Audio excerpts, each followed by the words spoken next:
going to quickly do a sort of a video to explain how we will find and solve these equations simultaneously. So what we spoke about just in the lesson was this idea of the y's being the same value. So I can set the y's equal to each other, and that would give me y is equal to y, which is useful, but not really because I can't work anything out.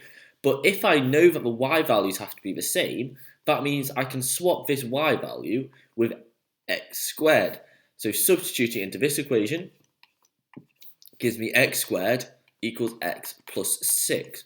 And that would almost always be your first step. Whenever you have two equations and they're simultaneous like this, and quite often this is the case with a non-linear and a linear, you set them equal to each other. So x squared is equal to x plus 6. And then you rearrange to get a quadratic. But you need to remember that you have got a right-hand side, so this is still equal to 0. From here, what you would do is you would factorise, and that would give you x subtract 3 and x plus 2, but you've got to remember it's still equal to 0. We solve this and we get two values of x. We get x equals 3 or x equals negative 2. And then for each of these scenarios, there is a corresponding y value.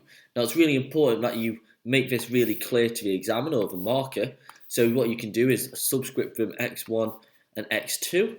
And then you can try and work out y1 and y2.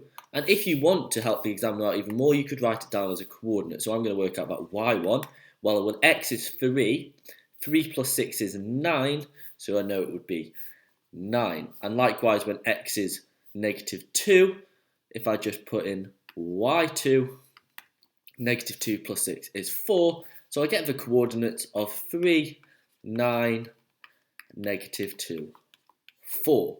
So they're the main steps that we do. Well, I'm just going to review it now. You take the x parts, as long as they're both y equals, and you set them equal to each other, then typically you'll factorise or solve in some way and get the corresponding x values.